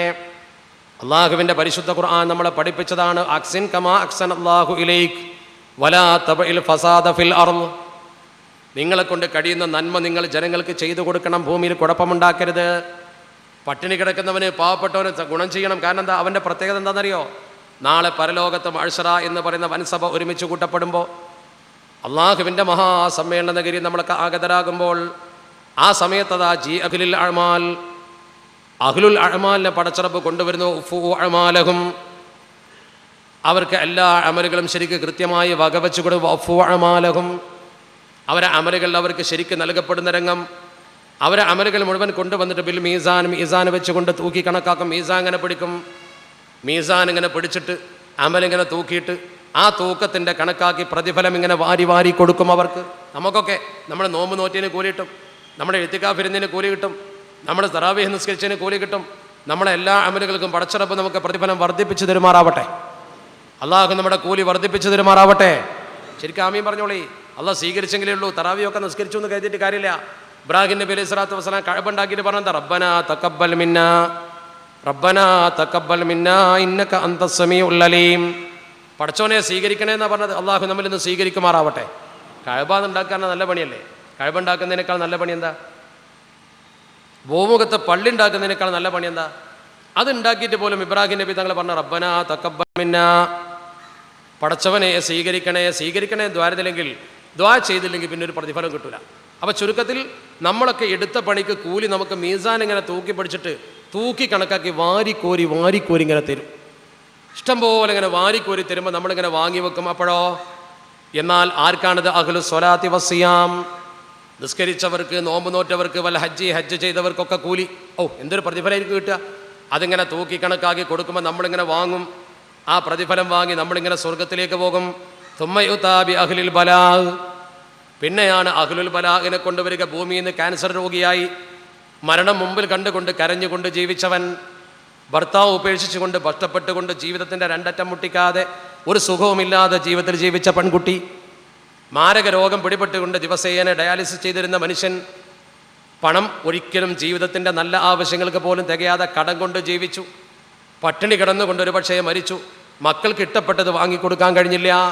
അയൽപക്കത്തെ വീട്ടിലെ കുട്ടികൾ നല്ല വസ്ത്രം ധരിക്കുമ്പോൾ, നല്ല ഭക്ഷണം കഴിക്കുമ്പോൾ എൻ്റെ കുട്ടികൾക്ക് ഒരു നല്ല ഉടുപ്പ് പോലും പെരുന്നാൾക്ക് വാങ്ങിക്കൊടുക്കാൻ കഴിയാതെ ആരാനോട് ഇരന്ന് വാങ്ങേണ്ട ഗതിയുള്ള സാധു നമ്മളെ കൂടുതൽ ജീവിക്കുന്നുണ്ടാകും.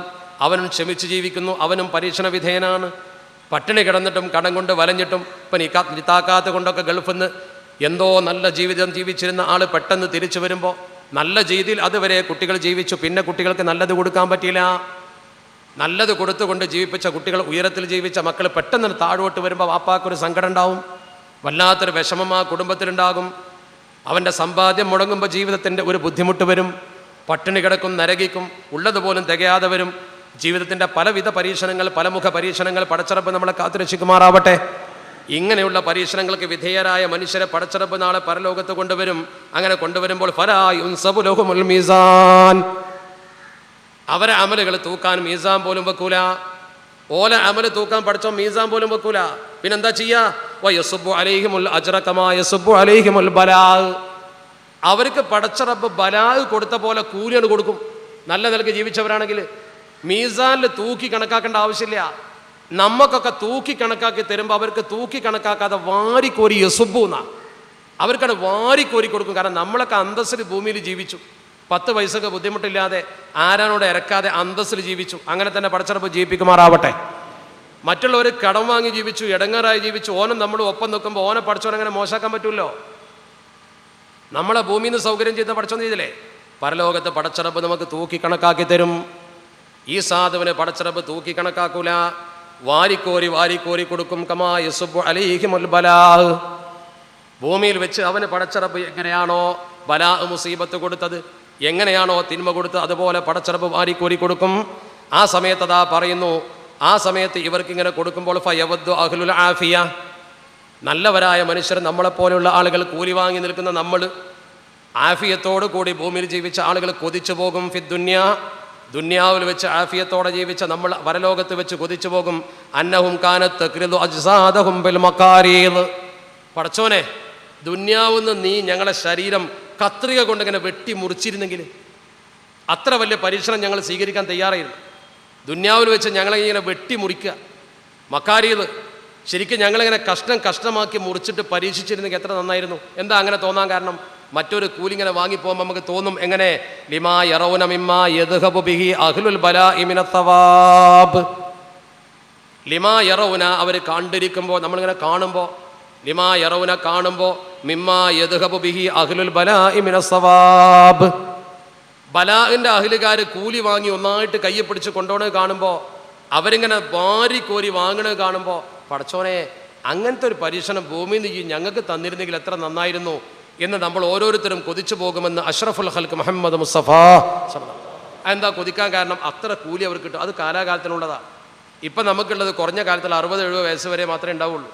അത് കാലാകാലത്തിനുള്ള കൂലിയാണ്. ആ കൂലി അവർ അവിടെ വെച്ച് വാങ്ങുമ്പോൾ പടച്ചോനത് വല്ല ലാഭക്കച്ചവടമായല്ലോ. അപ്പോൾ ഇവിടെ വെച്ച് വല്ല ബലാ മുസീബത്ത് ബാധിച്ച ഒരു സദസ്സിലുണ്ടെങ്കിൽ, ആണാണെങ്കിലും പെണ്ണാണെങ്കിലും, ഒരിക്കലും പടച്ചോനോടൊരു വെറുപ്പ് തോന്നണ്ട. എന്തേ പടച്ചോനെ എന്നെ എങ്ങനെ ആക്കിയും തോന്നണ്ട. നിങ്ങൾക്ക് പടച്ചറബ് വലിയ പ്രതിഫലം തരാൻ പോവാ. അള്ളാഹു അഹബ്ബുന്നാസി ഇലല്ലാഹി, അള്ളാഹുവിലേക്ക് ഏറ്റവും ഇഷ്ടപ്പെട്ട ആളാരാ? അശദ്ദുഹും മിനൽ ബലാ എന്നാ. അവരെ കൂട്ടത്തിൽ അശദ്ദായ ബലാഇന് വിധേയമായ ആൾക്കാരാ. ഇന്നല്ലാഹ ഇദാ അഹബ്ബ റജുലൻ, ഏതെങ്കിലും ഒരു മനുഷ്യനെ പടച്ചറബ് ഇഷ്ടപ്പെട്ടാൽ ഇബ്തലാഹു, അവനെ ആദ്യം പരീക്ഷിക്കും. ഫൈദാ സ്വബറ, ഓൻ ക്ഷമിച്ചാൽ ഇജ്തബാഹു, ഓനെ തെരഞ്ഞെടുക്കും. അങ്ങനെയാണ് ആ വാചകം. നോക്കുക നിങ്ങൾ, ഇന്നല്ലാഹ ഇദാ അഹബ്ബ റജുലൻ, ഏത് റജുൽ തന്നെ ആണെന്ന് മാത്രം അർത്ഥം വെക്കേണ്ട അവിടെ. ആ ഹദീസുകൾക്കൊക്കെ അങ്ങനെ അർത്ഥം. അള്ളാഹു ഒരു വ്യക്തിയെ ഇഷ്ടപ്പെട്ടാൽ, വ്യക്തി എന്ന് പറഞ്ഞാൽ മതി, ഒരു ആണാണെങ്കിലും പെണ്ണാണ് ഇഷ്ടപ്പെട്ടാൽ, ഇബ്തലാഹു, ചില പരീക്ഷണങ്ങളൊക്കെ കൊടുക്കും. ആ മനുഷ്യന് പടച്ചറപ്പ് ചില പരീക്ഷണങ്ങൾ കൊടുക്കും. വൈദാ സ്വബറ, ആ വ്യക്തി ശരിക്കും ക്ഷമിച്ചാൽ ഇജ്തബാഹു തെരഞ്ഞെടുക്കും. അപ്പം തെരഞ്ഞെടുപ്പിൻ്റെ മുമ്പുള്ള പരീക്ഷണത്തിലെ വിജയം എന്താ? ക്ഷമയാണ്. ആ ക്ഷമ ശരിക്കും നമുക്ക് നേടാൻ കഴിഞ്ഞാൽ വിജയിച്ചു. അള്ളാഹു നമുക്ക് ക്ഷമ പ്രദാനം ചെയ്യുമാറാവട്ടെ. ആ ക്ഷമ കിട്ടണം എന്നുണ്ടെങ്കിൽ ക്ഷമയാണ് സബ്റുൻ അല ത്വാഅത്തും സബ്റുൻ അലൽ മുസീബത്തും സബ്റുൻ അലൽ മഅസിയത്തും. ഈ 3 ക്ഷമകളാണ് ശരിക്കും നോമ്പിലുള്ളത്.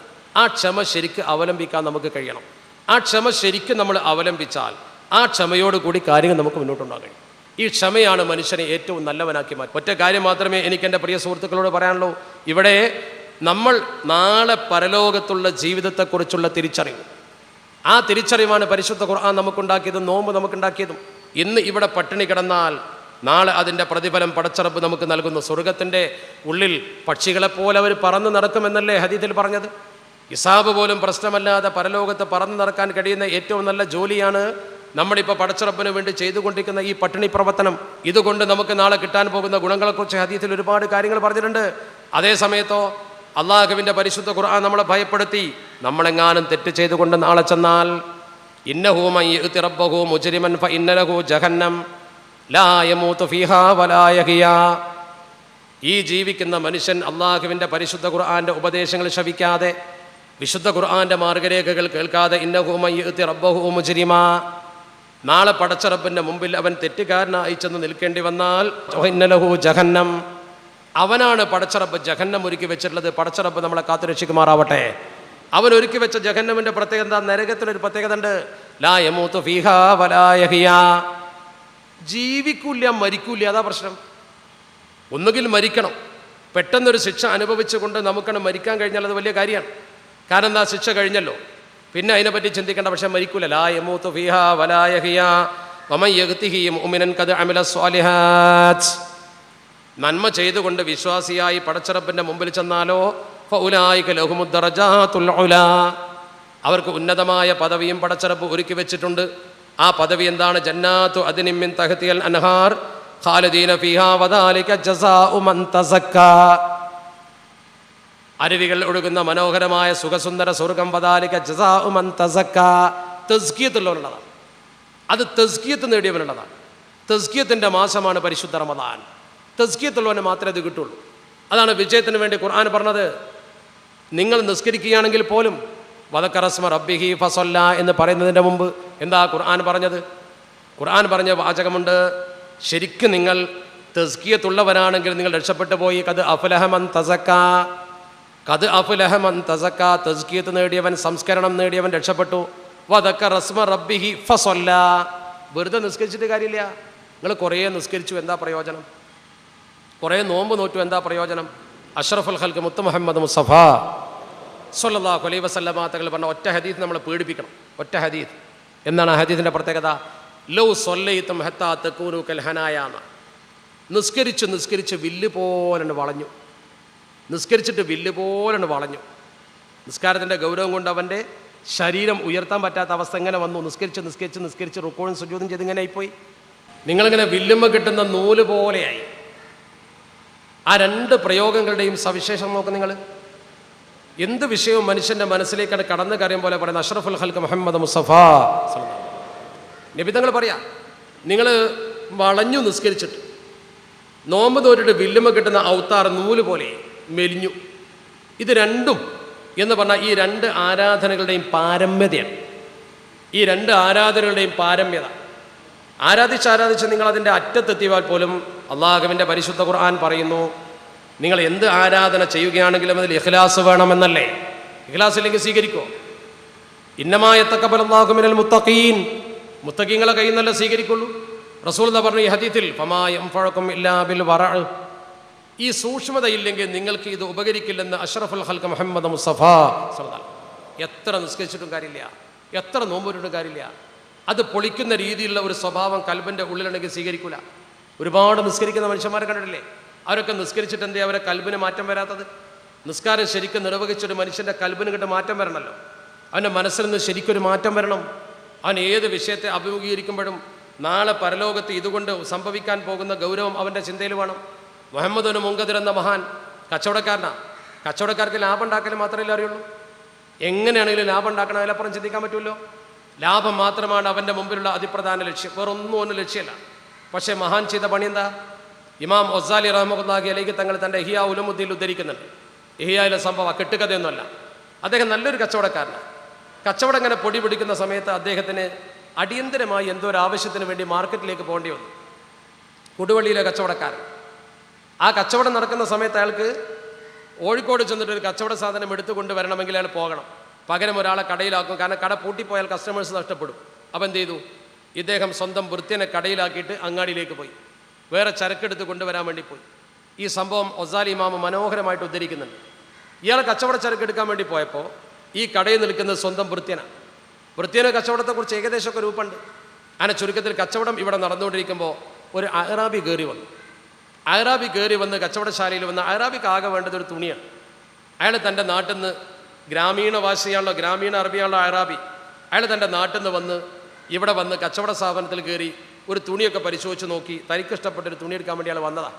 അയാൾ ആ തുണി നോക്കി, അയാൾക്ക് ഇഷ്ടപ്പെട്ടൊരു തുണി കിട്ടി. അയാൾ അതിൻ്റെ വില ചോദിച്ചു.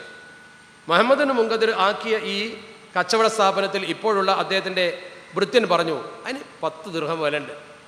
ആ 10 ദിർഹം കൊടുത്തിട്ട് അയാൾ ആ തുണി വാങ്ങി സന്തോഷത്തോടു കൂടി കച്ചവടം ഉറപ്പിച്ച് ഇറങ്ങി. കച്ചവടം ഉറപ്പിച്ച് കടയിൽ നിന്ന് ഇറങ്ങുകയാണ്. കടയിൽ നിന്ന് ഇങ്ങോട്ട് ഇറങ്ങുമ്പോൾ ശ്രദ്ധിക്കണം. കടയിൽ നിന്ന് അദ്ദേഹം ഇങ്ങോട്ട് ഇറങ്ങുമ്പോൾ കടക്കാരനാകുന്ന മുഹമ്മദ് മുങ്കദിർ തൻ്റെ ആവശ്യം നിർവഹിച്ച് നേരിട്ട് വരികയാണ്. അപ്പോൾ നിങ്ങൾ കോഴിക്കോട് പോയിട്ട് വരികയാണ് നിങ്ങളെ കടയ്ക്ക്. ഇയാൾ വരുമ്പോൾ തൻ്റെ കടയിൽ നിന്ന് സാധനം വാങ്ങി ഇദ്ദേഹം ഇറങ്ങുകയാണ്. എന്താണെങ്കിലും ശരി, അവനവൻ്റെ കടയിൽ നിന്ന് സാധനം വാങ്ങിയ ഒരാൾ ഇറങ്ങുമ്പോൾ ഒരു ചാരിതാർത്ഥ്യം നമ്മളെ കൽബിലുണ്ടാവുമല്ലോ, മനസ്സിലൊരു സന്തോഷം ഉണ്ടാവും. ആ സന്തോഷം വെച്ചിട്ട് ഇദ്ദേഹം ചോദിച്ചു, നിങ്ങൾ എന്താ വാങ്ങിയതെന്ന് ചോദിച്ചു. വെറുതെ ചോദിച്ചതാണ്. നമ്മളെ കടയിൽ നിന്ന് ഒരു കസ്റ്റമർ ഇറങ്ങുമ്പോൾ നമുക്കൊരു സന്തോഷം ഉണ്ടാവുമല്ലോ. ആ സന്തോഷം വെച്ചുകൊണ്ട് ചോദിച്ചു, നിങ്ങൾ എന്താ വാങ്ങിയത്? ഉടനെ തന്നെ അയാൾ പറഞ്ഞു, ഞാനിതാ ഈ തുണിയാണ് വാങ്ങിയത്. അറാബിയല്ലേ സാധു. അപ്പോൾ മുഹമ്മദ് മുങ്കദിർ തങ്ങൾ അതിങ്ങനെ പിടിച്ചു നോക്കിയപ്പോൾ വെറുതെ ഒരു ചോദ്യം ചോദിച്ചു, നിങ്ങൾ എത്ര റുപ്യ കൊടുത്തു എന്ന് ചോദിച്ചു. ഒരു സ്വാഭാവിക ചോദ്യം, സാധാരണഗതിയിൽ സംഭവിക്കാവുന്ന കാര്യം ഉള്ളതൊക്കെ. ഒരു ഉദ്ദേശം വെച്ച് ചോദിച്ചല്ല, നിങ്ങൾ എത്ര കൊടുത്തു എന്ന് ചോദിച്ചു. അറാബി പറഞ്ഞു, ഞാനതിന് 10 ദിർഹം കൊടുത്തു പറഞ്ഞു. അപ്പോൾ മുഹമ്മദ് മുങ്കദിർ ഒന്നുകൂടി ഇങ്ങനെ പിടിച്ചു നോക്കി. അയാൾ കച്ചവടക്കാരൻ, കുറേ കാലമായിട്ട് കച്ചവടം ചെയ്യുന്ന ആൾക്ക് സാധന സാമഗ്രികളുടെ വില കണ്ടാലും പിടിച്ചാലും ഒക്കെ അറിയും. നമ്മളെ പോലെയല്ല, ഒരു വിഷയമായി പരിചയപ്പെടുമ്പോൾ അങ്ങനെയാണല്ലോ. അദ്ദേഹം ഒന്നുകൂടി ഇങ്ങനെ നോക്കിയിട്ട് പറഞ്ഞു, ഇതിന് 10 ദിർഹം വിലയില്ല കേട്ടോ, ഇത് 5 ദിർഹമിൻ്റെ തുണിയാണ്, സുബ്ഹാനല്ലാഹ് എന്ന് പറഞ്ഞു. എന്താ സംഭവിക്കുക? ഇപ്പം നിങ്ങളൊരു കടയിൽ നിന്ന് ഒരു സാധനം വാങ്ങി ഇറങ്ങുമ്പോൾ ഒരാളെ നോക്കിയിട്ടേ ഇതിനത്ര വിലയില്ലാതെ ദേഷ്യം പിടിക്കൂലേ? ഇത് കടക്കാരനൊന്നും അയാൾക്കറിയില്ലോ. ഈ കസ്റ്റമർ എന്ത് ചെയ്തു? ദേഷ്യം പിടിച്ച് സാധനം വാങ്ങി, ഞാൻ പോവുകയാണ്, ഇയാൾ പോവാ. കാരണം എന്താ? അയാൾ വാങ്ങിയ സാധനത്തിന് അത്ര വിലയില്ല എന്ന് പറഞ്ഞാൽ അയാളൊരു പോയത്തക്കാരനായല്ലോ. ഇയാൾ ആ രീതിയിൽ മാത്രമാണ് കണക്കൂട്ടിയത്. അപ്പോൾ മുഹമ്മദ് മുങ്കദിർ അയാളെ തടുത്തിട്ട് പറഞ്ഞു, പോരുത്, നിങ്ങൾ വിചാരിച്ച പോലെ ഞാൻ അന്യനല്ല, എൻ്റെതാണ് കട, ഞാനാ കടക്കാരൻ, എനിക്കിതിൻ്റെ വില അറിയാം. അവനെൻ്റെ ഭൃത്യനാണ്, അവൻ വഞ്ചിക്കില്ല, പക്ഷേ അവന് പഴച്ചു പോയതായിരിക്കും. 10 ദിന് വിലയില്ല, നേർപകുതിയെ വിലയുള്ളൂ. അപ്പം അയറാബിക്കൊരു തോൽവി, മനുഷ്യന് ചിലപ്പോൾ തോൽവി സംഭവിച്ചാൽ സമ്മതിക്കാനൊരു മടിയാണ്. അപ്പോൾ അയറാബി തോൽവി സംഭവിച്ചില്ല. അയാൾ പറഞ്ഞു, എൻ്റെ നാട്ടിൽ ഈ തുണിക്ക് ഇതിനേക്കാൾ വില ഉണ്ട്, ഞാൻ വില പറഞ്ഞു വാങ്ങിയത്, എനിക്ക് തൃപ്തിയായിട്ടുണ്ട്, ഞാൻ പോവാണ് പറഞ്ഞു. ഇയാൾ പോവാം. പക്ഷേ സമ്മതിച്ചില്ല. മുഹമ്മദ് മുഖദിർ തടുത്തു. താരീഖിൻ്റെ കിതാബിലുണ്ട്. തടുത്തിട്ട് പറഞ്ഞു, നിങ്ങൾ ഒരിക്കലും പോകാൻ പാടില്ല. അദ്ദേഹം ഉപദേശിച്ചു, എൻ്റെ പ്രവാചകർ, നിങ്ങളുടെ പ്രവാചകർ അഷ്റഫുൽ ഖൽഖ് മുഹമ്മദ് മുസ്തഫ സ്വല്ലല്ലാഹു അലൈഹി വസല്ലമ തങ്ങൾ നമ്മളെ പഠിപ്പിച്ച എന്താ? ഒരു വ്യക്തി തനിക്ക് ഇഷ്ടപ്പെട്ടതേ തൻ്റെ സുഹൃത്തിന് ഇഷ്ടപ്പെടാൻ പാടുള്ളൂ. ഇതെൻ്റെ കച്ചവടമാണ്, ഇതെൻ്റെ കച്ചവടമാണ്, എനിക്ക് ഇഷ്ടപ്പെട്ടതേ നിങ്ങൾക്ക് ഞാൻ ഇഷ്ടപ്പെടാൻ പാടുള്ളൂ. ഇന്നാ ലാ നർലാലക ഇല്ലാ മാ നർലാഹു ലി അൻഫുസിനാ, ഇന്നാ ലാ നർലാലക നിനക്ക് ഞാൻ തൃപ്തിപ്പെട്ട് തരൂല, ഇന്നാ ഇല്ലാ മാ നർലാഹു ലി അൻഫുസിനാ എനിക്ക് തൃപ്തിയുള്ളതല്ലാതെ ഞാൻ നിങ്ങൾക്ക് തൃപ്തിപ്പെട്ട് തരൂല, എനിക്ക് തൃപ്തിപ്പെട്ടതേ ഞാൻ നിങ്ങൾക്ക് തൃപ്തിപ്പെട്ട് തരുള്ളൂ. അതുകൊണ്ട് നിങ്ങൾ ഇവിടുന്ന് പോകണമെങ്കിൽ കടയിൽ കയറിയിട്ട് 5 റുപ്യ തിരിച്ചു വാങ്ങാം, അല്ലെങ്കിൽ തുണി കൊടുത്തിട്ട് 10ൻ്റെ തുണി വാങ്ങാം, അല്ലെങ്കിൽ കച്ചവടം ഒഴിഞ്ഞു പോകാം. മൂന്നിലൊന്നും ചെയ്യാതെ ഞാനും നിങ്ങളും തമ്മിൽ ഇവിടുന്ന് പിരിയാൻ പാടില്ല. കാരണം ഒരു 5 ദിർഹമിന് വേണ്ടി നാളെ പടച്ചറബിൻ്റെ കോടതിയിൽ മറുപടി പറയാൻ എനിക്ക് കഴിയില്ല എന്ന് പറഞ്ഞുകൊണ്ട് മുഹമ്മദിന് മുഖദിർ കണ്ണീരൊലിപ്പിച്ചപ്പോൾ ആ വ്യക്തി കടയിൽ കയറി പ്രശ്നം തീർക്കാൻ തയ്യാറായി. ഇവിടെ ഒരു 5 രൂപ പൈസ പറഞ്ഞ് വാങ്ങിയതായിട്ട് പോലും അത് ബോധ്യമുള്ളതിനാൽ ആ 5 രൂപയുടെ തെറ്റിൽ നിന്ന് രക്ഷപ്പെടാൻ വേണ്ടി ബഹുമാനപ്പെട്ടവർ കരഞ്ഞ് പറഞ്ഞു നോക്കുങ്ങൾ. എന്താ അതിൻ്റെ കാര്യം? ആ കരച്ചിൽ, ആ വേദന, അത് നാളെ പടച്ചറബിൻ്റെ കോടതിയിൽ അദ്ദേഹത്തിന് നിൽക്കുമ്പോൾ പടച്ചോൻ്റെ മുമ്പിൽ, പടച്ചവൻ്റെ മുമ്പിൽ ഇങ്ങനെ നിന്നിട്ട് മറുപടി പറയാൻ കഴിയില്ല എന്ന വേദനയാണ്. ഈ ചിന്ത നമ്മുടെ കൽബിലുണ്ടോ ഓരോരുത്തർക്ക്? ഈ ചിന്ത നമ്മുടെ മനസ്സിലുണ്ടോ? അങ്ങനെ ഉണ്ടെങ്കിൽ ഒരിക്കലും നാളത്തെ അദാബ് നമുക്ക് വരൂല. വല്ലദീന കഫറു, ഇതിനെ നിഷേധിച്ച ആളുകളുണ്ട്. ഈ സത്യത്തെ നിഷേധിച്ചവരാരാ? ലഹും നാറു ജഹന്നം ലാ യുഖ്ളാ അലൈഹിം ഫയമൂതു വലാ യുഖഫഫു അൻഹും മിൻ അദാബിഹാ കദാലിക നജ്സി കുല്ല കഫൂർ. ഈ സത്യത്തെ നിഷേധിക്കുന്നവരെ നാളെ പരലോകത്ത് വെച്ച് ശിക്ഷിക്കുന്ന ഗൗരവം കാണാം. അവർക്ക് നാളെ പരലോകത്ത് ജീവിതമില്ല, മരണമില്ല. ലാ യുഖഫഫു അൻഹും മിൻ അദാബിഹാ, അള്ളാഹുവിൻ്റെ നരകത്തിൻ്റെ ശിക്ഷയിൽ അവർക്ക് ഒരു ഇളവും കൊടുക്കുകയില്ല. കദാലിക നജ്സി കുല്ല കഫൂർ.